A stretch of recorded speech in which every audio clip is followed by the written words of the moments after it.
예수님이 무덤에 들어가셨어.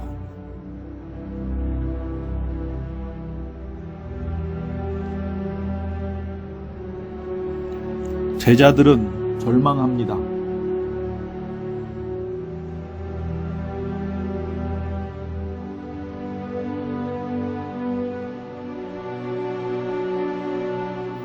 무덤에서 끝을 보았습니다.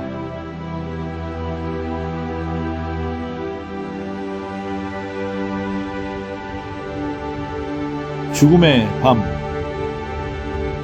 절망의 밤, 슬픔의 밤.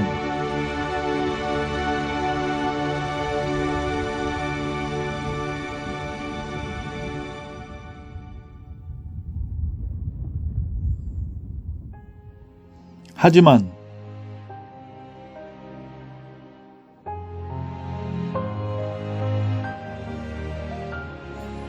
예수님을 안치하고 끝이라고 생각한 곳,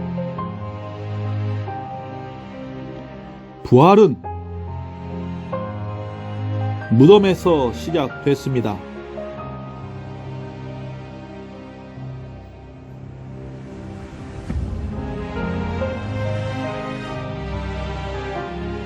새 생명의 아침, 새 소망의 아침, 새 시작의 아침.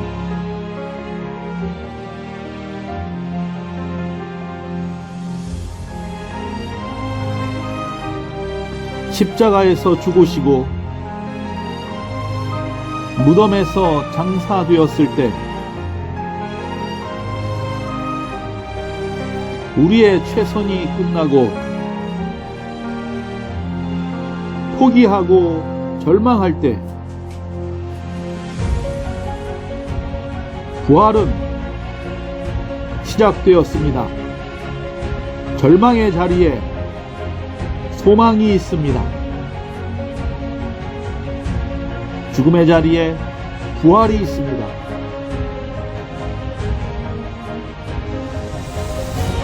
비통과 절망, 죽음으로 차있던 무덤은 비어질 것입니다. 우리에게 죽음은 더 이상 죽음이 아니고 우리에게 절망은 더 이상 절망이 아닙니다. 예수님이 부활하셨습니다. 진실로 부활하셨습니다.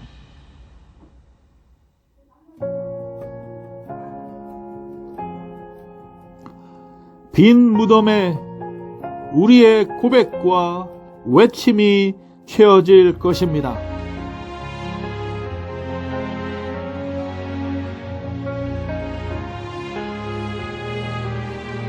우리 마음의 부활의 영광과 기쁨이 채워질 것입니다.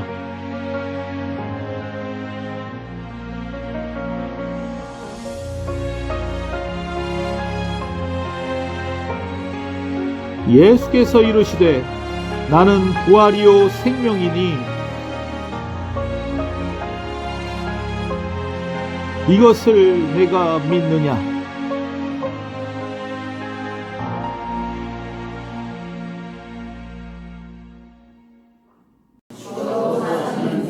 죽어도 뭐하는 인생? 사는 인생. 무슨 영화 제목 있죠? 죽어야 사는 남자, 죽어야 사는 여자, 그런 영화를 보고 있었던 기억이 있습니다. 여러분, 죽어야 사는 인생이 누굽니까? 우리입니다. 저와 여러분입니다. 그래서 기독교는요, 역설적인 섭리, 역설적인 은혜가 있는 것입니다. 누군가가 기독교의 핵심 메시지가 무엇이냐고 물어본다면 여러분 두 가지로 이야기할 수 있습니다. 십자가와 뭐예요? 부활. 십자가는 죽음이지만 부활은 생명입니다.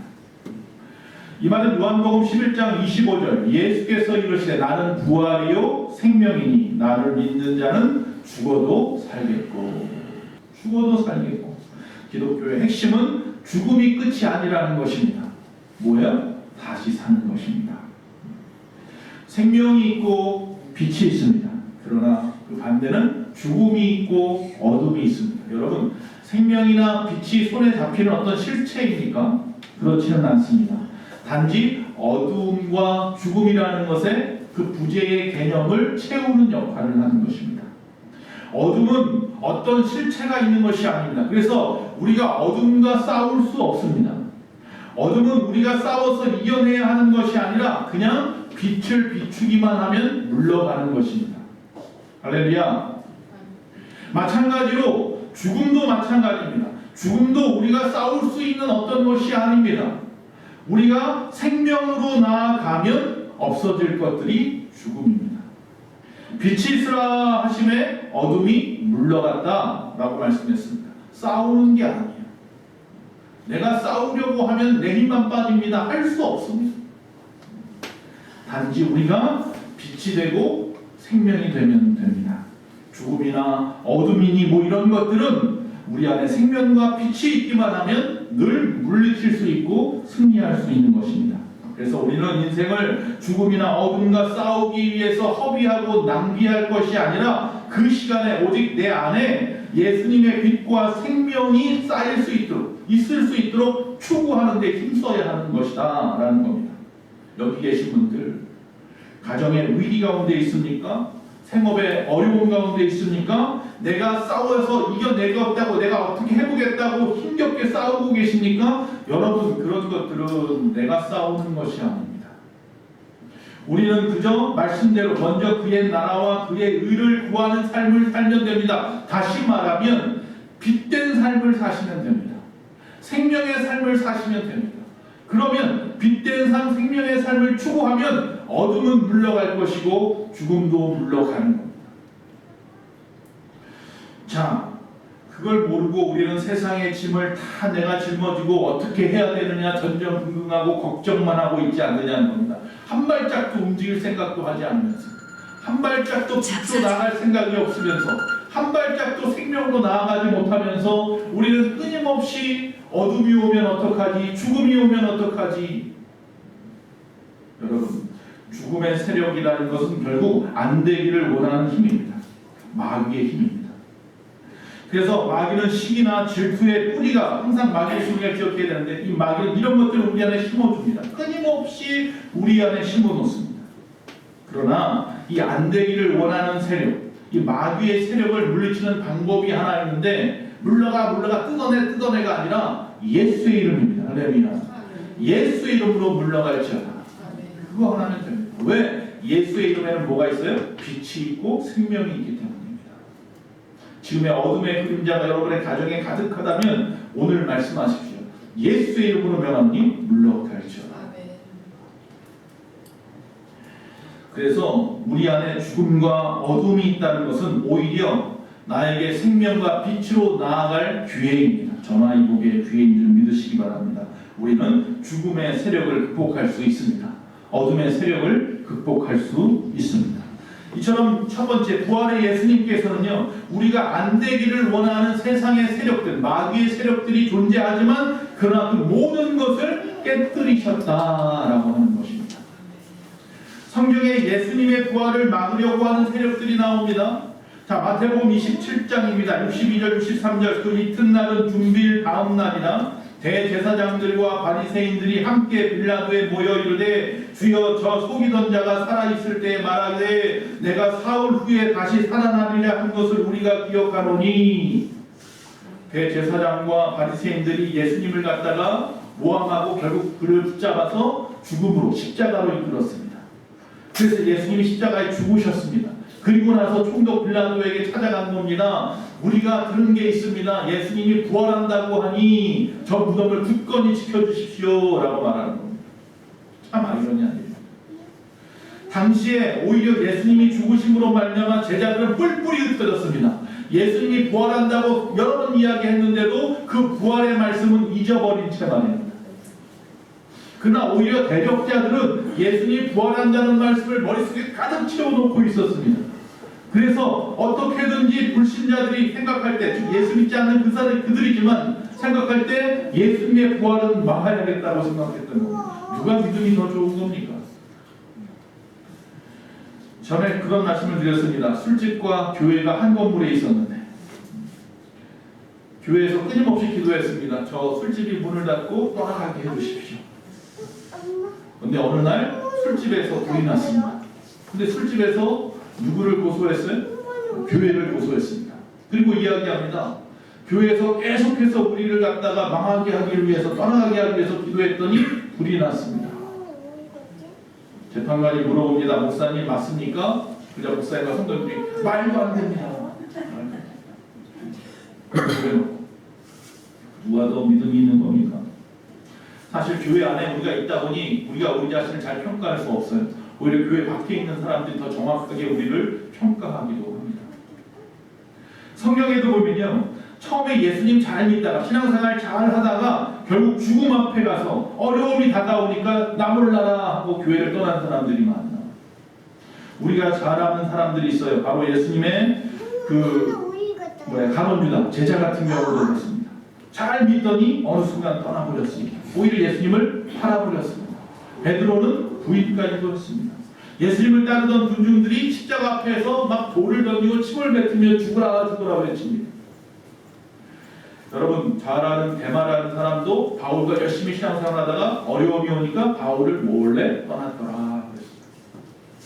그와 반대로 예수 안 믿다가 죽음 앞에서 교회에 나와서 열심히 신앙생활하는 사람들도 있습니다. 예수님이 십자가에서 죽으실 때 강도가 양쪽에 있었는데 우편 강도가 그 마음에 저가 진실로 메시아 하나님의 아들임을 고백합니다. 십자가 밑에 있던 로마 병정들, 예수님을 십자가 못 박았던 그 로마 병정들도 예수님이 십자가 달리는 순간 어둠이 오고 하늘에서 천둥이 치고 땅이 터지고, 그래서 백부장이 외칩니다. 저가 정말로 하나님의 아들이 맞구나. 여러분 예수님 대신 십자가를 졌던 구레네 사람 시몬도 예수를 믿게 되었습니다. 예수를 놓아주랴, 바라바를 놓아주랴, 마치 광복절 특사 때 말하는 것처럼 빌라도가 외쳤을 때 사람들은 저 강도 바라바보다 예수를 죽이시오 외쳤는데 그 바라바도 나중에 예수를 믿어요. 바울의 영적인 어머니라고 말을 하는 사람이 바라바의 부인이에요. 여러분 예수님의 부활을 막으려고 했던 그들이 벌린 그 일들이라는 것이 얼마나 유치한지 모릅니다. 마태복음 27장 66절에 그들 바리새인들이 경비병과 함께 가서 돌을 임봉하고 무덤을 굳게 지키니라. 예수님이 부활한다는 소문 때문에 겁이 났던 질렸던 그 사람들이 하는 일이라는 것은 첫 번째 큰 돌을 가져다가 무덤 앞을 막는 일이었고, 두 번째 거기다가 황제의 인봉을 딱 붙여서 아무도 뜯지 못하게 하는 것이었고, 그리고 세 번째 그 앞에 경비병을 두어서 그들이 그 무덤을 지키게 하는 일이었습니다. 여러분 마귀의 세력을 너무 과대평가하지 마십시오. 그들이 하는 짓이라는 것이 얼마나 유치한지 모릅니다. 여러분 하나님의 생명의 역사는 겨우 큰 돌 가지고 막을 수 없습니다. 우리도 하나님의 말씀으로 천지를 창조하셨음을 믿지 않습니까? 필두로 사람이 만들어진 것도 믿지 않습니까? 그러나 우리는 조금만 어려움이 와도 하나님의 능력을 제한해버립니다. 스스로 계산하고 스스로 판단하고 할 수 없다 말하고 시험해둡니다. 아니 천지를 창조했다고 자기 입술로 고백하면서, 나를 흙으로 만드셨다고 고백하면서, 지금 이 모든 세상의 역사가 하나님의 손 안에 있다고 말하면서 우리는 당장 어려우면 또 세상으로 흘러 들어가고 하나님을 또 한 번 아프게 합니다. 예수님의 가슴판에 또 십자가 대못을 박습니다. 이와 비슷한 일들이 많이 있습니다. 우리는 하나님의 능력을 자꾸 제한하기도 하고 하나님이 없는 것처럼 살아가기도 하는데요. 16세기에 지금의 예루살렘 성으로 들어가는 문 중에 8개의 문이 있었는데 황금문이 있습니다. 자비의 문이라고도 합니다. 기드론 골짜기가 있고 그 기드론 골짜기 건너편이 감람산이고 감람산에서 쳐다보는 곳에 예루살렘 성이 있는데 그 벽이 있죠. 성벽이. 그 성벽에 문이 크게 있습니다. 그게 이제 황금문이라고 하는 문이에요. 근데 16세기 오스만 터키 이 술레이만이 예언의 성취를 막고자, 무슨 성취냐 하면 그 문으로 예언자, 그 문으로 메시아가 지나갈 것이라고 하는 것, 그 문으로 하나님이 오신다고 하는 것, 그 예언을 막고 싶어서 그 문을 어떻게 합니까? 돌로 막아버렸어요. 그리고 그분이 오실 때 죽은 자가 다시 살아난다는 말 때문에 그 앞에다가 자신들 이슬람 사람들의 무덤을 만들었어요. 무덤터를 만들어버렸어요. 더럽혔다는 거죠. 여러분, 그러나 우리는 잘 압니다. 이미 그 일은 16세기에 일어났고 그 1600년 전에 이미 예수님은 나귀 새끼를 타고 이분을 지나가셨어요. 그분을 메시아로 믿지 못했기 때문에 아직 오지 않은 메시아를 바라보는 유대인들의 말만 듣고 그 사람들은 저들이 믿는 메시아가 이 문을 통과하나 보다 해서 그 문을 막아버리고 그 앞에다가 무덤을 만들었어요. 그리고 그 무덤 건너편, 기드론 골짜기 건너편에다가 유대인들의 무덤을 만들었어요. 그래서 나중에 유대인들이 항상 그 자기 터 무덤에 가서 건너편에 있는 그 예루살렘 성을 바라보게 되었던 거죠. 여러분, 참 놀라운 일 아닙니까? 하나님의 예언은 분명히 이루어졌는데 그 시기가 서로 안 맞았던 것뿐이고 그 하나님을 믿지 않는 그 이슬람 사람들이 오히려 하나님의 말씀이 이루어질까봐 그 문을 막아버렸다. 지금도 막혀 있어요. 그뿐만이 아닙니다. 그 감람산 정상에는요, 주 387년 예수님이 태어난 것을 중심으로 해서 주전으로 나누어지죠. 예수님이 태어난 이후로 387년에 포메니아라고 하는 귀족이 예수님 승천 기념교회를 그 감람산 위에다가 세웠어요. 처음에 세웠을 때는 구멍을 뚫었다니까요. 왜? 승천하셨으니까 예수님이. 그 밑에 보면 바위가 하나 있는데 거기에 예수님이 승천할 때 짚고 지나갔던 바위 발자국이 있다라고 하는데 그건 사실 전설이니까 알 수 없는 거고. 어쨌든 바로 그 터에다가 조그맣게 동명으로 해가지고 교회를 하나 지어놓고 예수님이 승천한 자리 기념하는 교회를 했던 거예요. 처음에는 구멍이 뚫렸었는데요. 나중에 614년에 페르시아 군에 의해서 이 성전이 무너집니다. 교회가. 그리고 670년에 다시 세워집니다. 그리고 1009년에 술탄에 의해서 다시 무너지고 1152년에 십자가 전쟁, 바로 십자군 전쟁 때 다시 세워집니다. 끊임없이 세워졌다, 무너졌다, 세워졌다, 무너졌다를 계속합니다. 그러다가 결국 1187년에 이슬람에 의해서 이게 교회가 아니라 사원이 되어버립니다. 어차피 무너뜨려도 언젠가는 다시 세우기 때문에 어떻게 할까 생각하다가 에이 모르겠다. 승천하는 교회라고 해서 구멍을 뚫었는데 막아버리자. 메시아가 승천하지 못하게 막아버리자. 그래서 지금은 어떻게 돼 있어요? 막혀 있어요. 마귀들이 하는 짓이 이렇게 유치합니다. 그런다고 예수님이 다시 오시지 않겠습니까? 그런다고 예수님이 승천하지 못하셨겠습니까? 우리가 마귀와 싸우는 것이 아닙니다. 마귀들과 싸울지라 죄악벗은 형기예요. 그러니까 우리가 총칼을 들고 나서 마귀와 싸워야 된다고 생각하는데 마귀와 싸우는 법은요, 내가 본질을 행하면 됩니다. 그리스도인으로서의 빛된 삶을 살아가면 되는 겁니다. 그러면 마귀는 그 어둠이고 죽음이기 때문에 내가 생명 안에 있고 빛 안에 있으면 떠나가는 겁니다. 할렐루야. 오늘 부활의 날, 이 빛의 날, 바로 그것을 부족한 종에게 주님이 가르쳐 주셨습니다. 생명의 능력은 엄청난, 우리가 상상할 수 없는 힘을 가지고 있기 때문에 절대로 돌 하나로 막을 수 없습니다. 경비병이 서 있다고 해서 예수님의 부활을 막을 수도 없습니다. 그렇다면 우리는 그 예수님을 붙잡고 살아야 되지 않겠습니까? 그게 생명과 빛으로 나가는 길인데 말입니다. 자, 본질이라고 말했습니다. 믿음의 본질, 신앙의 본질, 예수 그리스도, 그분을 믿는 방법도 아주 간단합니다. 첫째로 뭐예요? 예배하는 겁니다. 예배하는. 여러분, 여러 가지 핑계를 대면서 예배자의 자리로 나오지 않습니다. 여러 가지 이유를 대면서 예배하는 것을 게을리 여깁니다. 여러분, 그렇다면 우리 안에 빛이나 우리 안에 생명은 존재하기 쉽지 않습니다. 우리는 끊임없이 어둠에게 유혹당하고 빛에 함몰되어지고 끊임없이 죽음의 그림자가 나를 둘러덮을 것입니다. 예배하십시오. 예배는 신앙의 기본, 믿음의 기본입니다. 예배 안에는 기도도 있고 찬송도 있고 말씀도 있고 할렐루야. 예배는 우리의 신앙의 모든 것의 종합 세트입니다. 두 번째, 선교입니다. 주님의 마지막 지상 대명령입니다. 땅끝까지로 내 증인이 되어라. 나가서 열심히 선교하라고 말합니다. 복음을 증거하라고 말합니다. 오늘 부활절 우리만 이렇게 예수 잘 믿어서 부활은 내 부활이라고 외쳤지만 이제는 세상에 나가서 당신의 부활이 되길 원합니다라고 복음을 전해야 될 줄로 믿습니다. 오늘 예배 끝나고 부활절 애찬도 있겠지만 그냥 맛있는 파티, 맛있는 음식 먹고 끝나는 것이 아니라 그 후에 나가서 복음을 전할 텐데 슬며시 가지 마시고 함께 동참하셔서 부활은 거기까지입니다. 외쳐야 되는 겁니다. 막달라 마리아가 베드로에게 가서 외쳤듯이 그들이 세상에 나가서 예수님 부활을 외쳤듯이 거기까지가 예수님의 부활입니다. 세 번째, 말씀 중심의 헌신과 생활입니다. 즉 빛된 삶입니다. 하나님의 말씀에 순종하고 있음을 보여주는 결과물이 우리의 삶 속에 드러나야 되는 겁니다.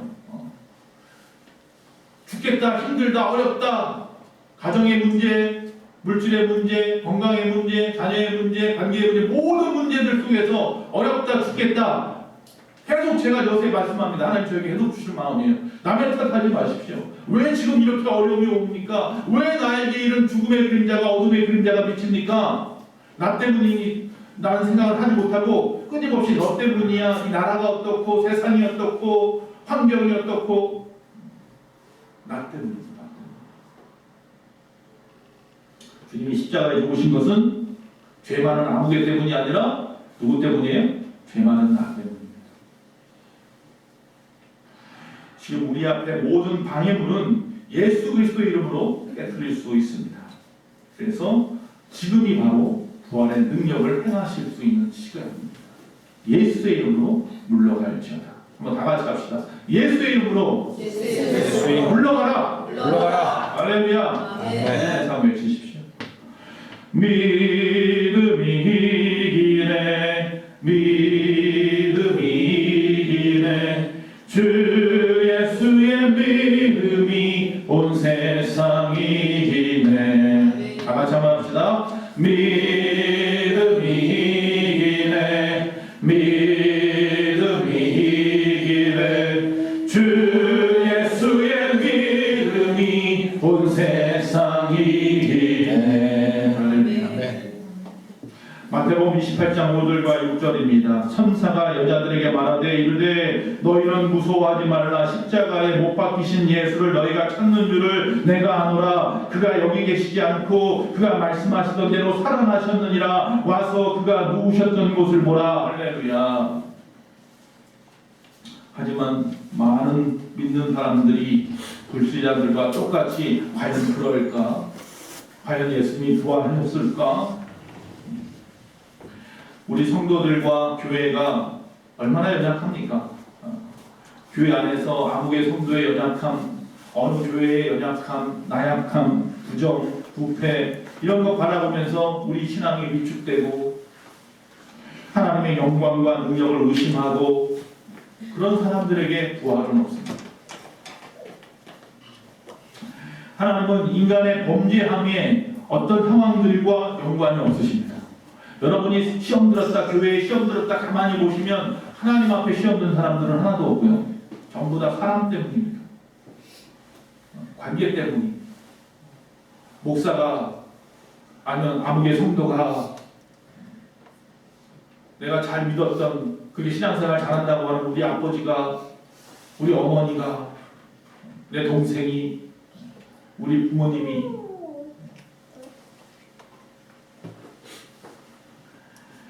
하나님은 인간의 범죄함과 연관이 없다는 것을 우리는 알아야 합니다. 욥기서 35장 6절 7절 보면 엘리우라고 하는 젊은 청년이 힘들어하고 고통 가운데 있는 이 욥에게 나가서 이야기합니다.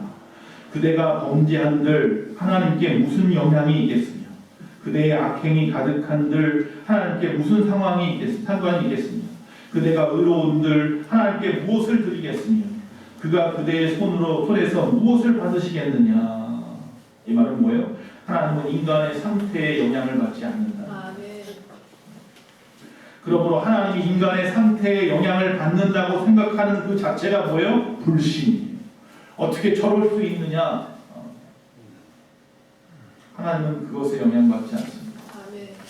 이사야서 63장 3절에 또 이런 말씀이 있습니다. 만민 가운데 나와 함께한 자가 없이 내가 홀로 그 당시에 이스라엘이 어떠하든지 상관없이 이 에돔 땅 사람들을 지금 멸망에 대한 이야기를 하는 거예요. 포도주 틀을 밟았는데 내가 노함으로 말미암아 무리를 밟았고 분함으로 말미암아 짓밟았으므로 그들의 선열이 내 못에 튀어 내 우복을 다 더럽혔음이니. 어둠, 이 멸망의 이 에돔을 갖다가 예언하고 있어요. 자, 에돔은 이스라엘 백성에게 있어서는 적이죠, 대적이에요. 그러나 먼 친척이란 말이죠. 야곱의 형이었던 에서가 세운 나라란 말이에요. 그 뜻은 붉은색이라는 뜻이죠. 그래서 끊임없이 이 말씀 속에서, 이사야의 말씀 속에서 보면은 이 포도주 틀이라고 말을 하고 선열이 내 옷에 튄다고 말하는 붉은색을 이야기하고 있어요. 에돔을 멸망시키겠다라고 하는 하나님의 의지예요.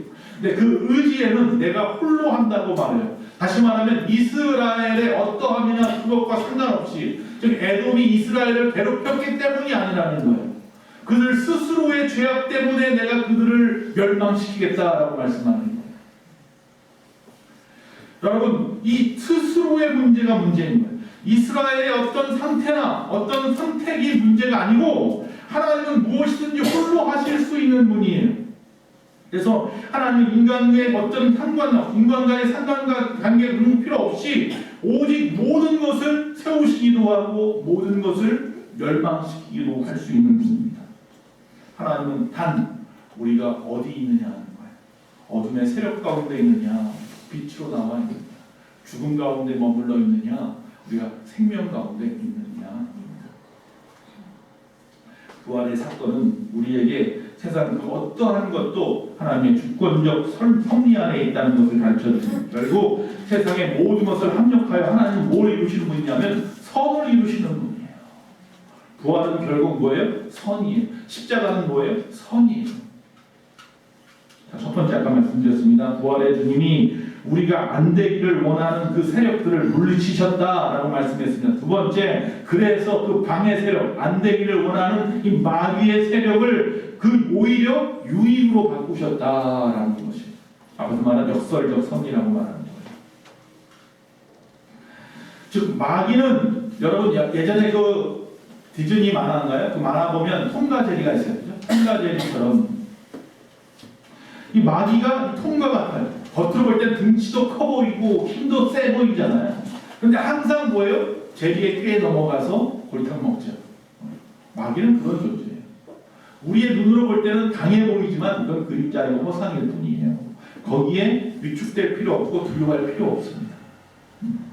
자, 생각해 보십시오. 이 마귀의 입장에서 예수님의 십자가는 어떤 것입니까? 자기의 승리예요. 야, 내가 드디어 하나님의 아들 메시아를 죽였다. 메시아를 저 가장 극악무도한 사람이나 죽이는 저 십자가 처형으로 죽여버렸다. 얼마나 기고만장했겠습니까? 그런데 하나님은 오히려 그 세상 모든 사람들이 두려워하는 그 십자가의 죽음을 인류 구원의 가장 좋은 방법으로 사용하셨다. 할렐루야. 창세기 3장 15절에 보니까요, 내가 너로 여자와 원수가 되게 하고 내 후손도 여자의 후손과 원수가 되게 하더니, 뱀한테 얘기하는 거, 사탄한테. 여자의 후손을 내 머리를 상하게 할 것이요 너는 그의 팔꿈치를 갖다가 상하게 할 것이니라. 이렇게 말합니다. 마귀는 기껏 해봐야 그 여자, 다시 말하면 그 하와나 에덴에 있었던 아담이나 그 이후에 있는 모든 인간들, 그 발 뒤꿈치나 깨무는, 즉 다시 말하면 예수 그리스도를 갖다가 죽인 것 같지만 결국은 예수 그리스도 십자가에 못 박는 것 정도로 끝나버렸지만, 그가 그곳에서 부활하심으로 말미암아 머리를 하나님이 쳐버리신 것이다 라고 말하고 있습니다. 치명상은 누가 입었어요? 마귀가 입었어요. 여기 발 뒤꿈치라고 자꾸 발꿈치라고 말하고 있는데, 이 발꿈치라는 얘기는 배신을 의미하는 거예요. 성경에 보면 야곱이 발꿈치, 자기 형 에서의 발 뒤꿈치를 붙잡고 태어났다고 말하죠. 야곱이 팥죽으로 자기 형에게서 장자권을 빼앗고 말이죠. 배신이라는 것이죠.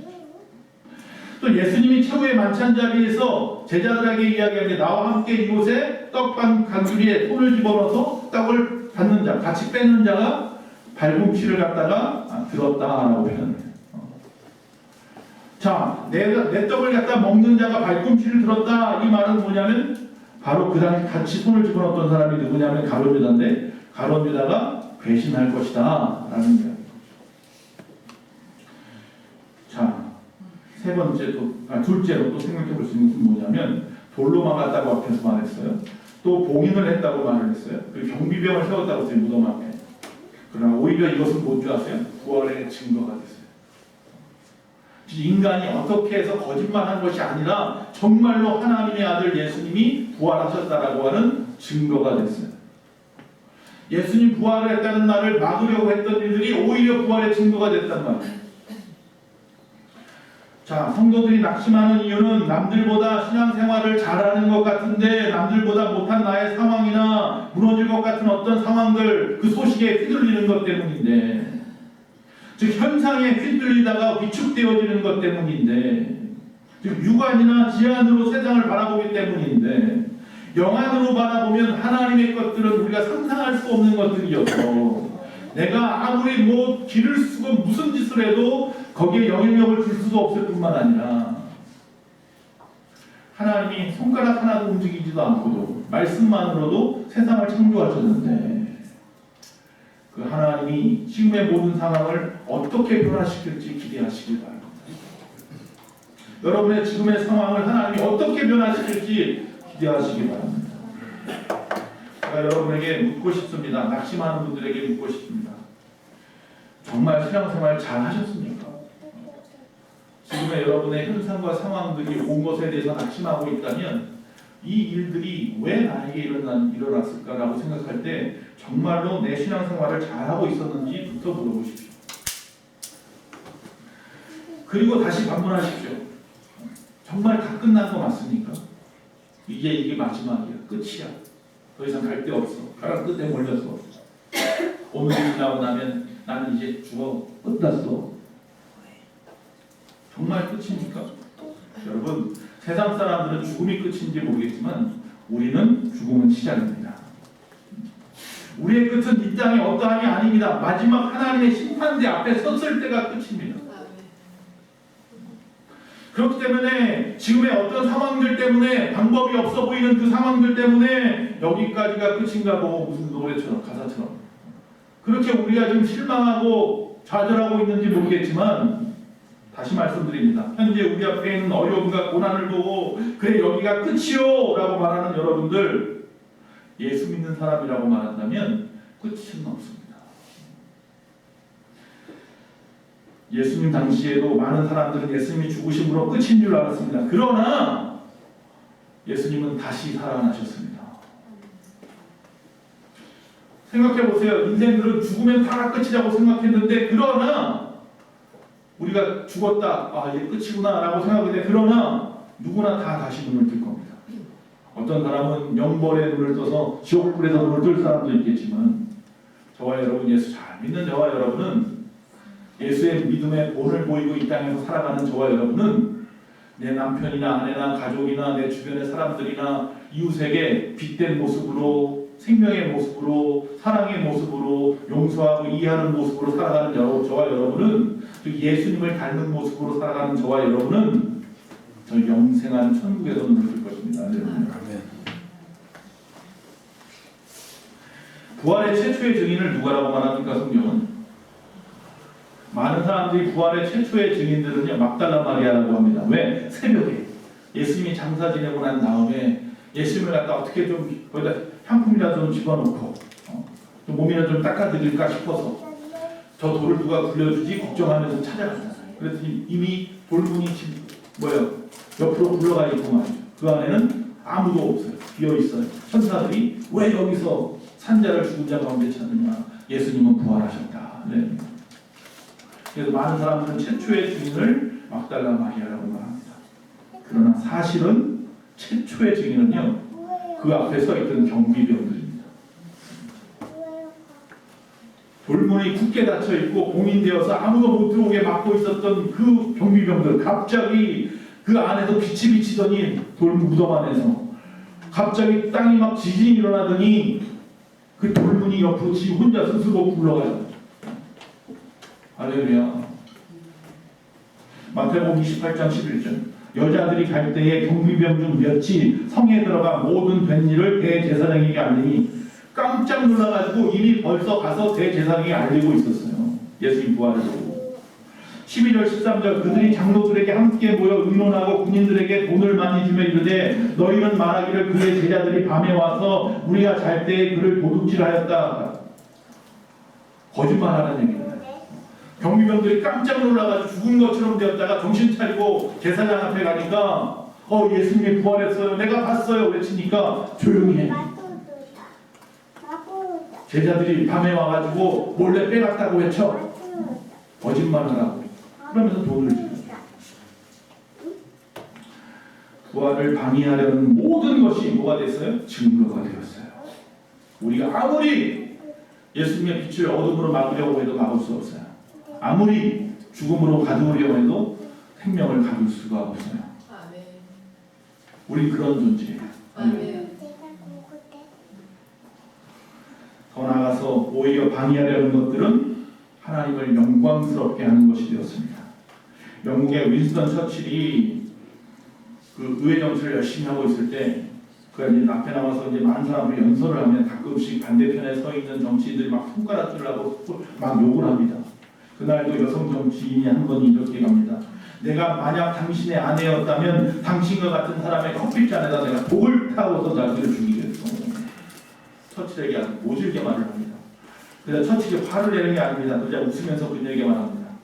만약에 당신이 내가 정말 사랑하는 내 아내라면 나는 기꺼이 그 잔을 마시겠소. 할렐루야. 그랬더니 많은 사람들이 박수치고 그 여인은 무한해졌다는 거죠. 요셉을 보십시오. 형제들이 마귀의 게임에 빠진 거죠. 동생을 갖다가 피부치인데 시기 질투심 때문에 팔아버리고 동생은 팔려가서 보디발 장군 집에서 애굽에서 종살이 하다가 또 그 부인의 모함에 의해서 이제는 또 감옥 생활을 하고 감옥에서 꿈을 꾸어서 한 사람을 풀어줬더니만 이 술 같은 관원장에 가서 왕한테 이야기를 안 하고 말이에요. 시간은 지나가고 또 어려움의 시간들이 지나고 왕이 꿈을 꾸고 그 꿈을 갖다가 풀어줌으로 말미암아 그 나라의 총리가 되었죠. 자, 이 애굽의 총리가 되는데 1등 공신은 누굽니까? 누가 1등 공신일까요? 첫 번째로는 그 형제들이고요. 거기까지 가게 했습니다. 애굽까지. 둘째는 그를 종살이시켰던 보디발이고요. 또 모함을 했던 그의 아내이고요. 질질 끌었던 신하이고요. 그리고 애굽의 바로왕이 마지막에 총리로 세웠죠. 이 모든 것 가운데 1등 공신은 사실은 적들이었어요. 하나님은 놀라우셔서 당신을 갖다 방해하는 모든 것까지도 영광으로 삼으시는 분인 줄로 믿습니다. 창세기 50장 20절 당신들은 나를 해하려 하였으나 하나님은 그것을 선으로 바꾸사 오늘날과 같이 많은 백성의 생명을 구원하게 하시려 하셨나니 나를 미리 이 땅에 보내셔서 우리 민족을 구원하기 위해 총리로 만드는 과정이었습니다. 그러므로 진정한 성도는 어떠한 경우에도 결코 두려워하거나 낙심하지 않아야 할 줄로 믿습니다. 내가 믿는 하나님이 누구신지 우리가 반드시 예수님을 믿는다면 부활의 그의 능력을 믿는다고 한다면 우리는 더 이상 두려움과 낙심이 아니라 낙천적으로 반해야 됩니다. 당신이 나를 괴롭혀도 나는 당신을 사랑할 거예요. 당신이 나를 억울하게 해도 나는 당신을 갖다 욕하지 않을 거예요. 예수님처럼 말이죠. 그리고 나서 시간이 지나면 결국 하나님은 우리에게 내 편이 되어 주셔서 다 보상하십니다. 저 마지막 심판 때 앞에서 다 상급으로 보상하십니다. 걱정하지 마십시오. 고린도전서 15장 58절 그렇기 때문에 그러므로 내 사랑하는 형제들아 이 땅에서 견실하고 흔들리지 말고 항상 주의 일에 더욱 힘쓰는 자들이 되라. 이는 너희 수고가 주 안에서 헛되지 않을 줄 알며. 오늘 이 말씀이 여러분 마음에 새겨져서 이제는 내가 교회 주일날 나가서 오늘 부활주일날 나가서 이런 상한 마음, 아픈 마음 가지고 나갔는데 말씀 듣고 변화됐어. 내가 새로운 생명을 얻었어. 이제 새로운 빛된 삶을 살기로 했어. 오늘 말씀처럼 우리의 수고가 헛되지 않다고 말하니 내가 견실하여 흔들리지 않고 온전한 믿음 앞에 나가기로 작정했어. 그런 마음이 있어야 이 예배가 성공한 거죠. 부활의 성공인 여러분과 저에게 있기를 원합니다. 그래서 이 땅에 살아 숨쉬는 동안 우리가 사나 죽으나 오직 그리스도를 존귀하기 위해서 오늘도 죽도록 충성하는 삶을 살아가는 저와 여러분 되시기를 간절히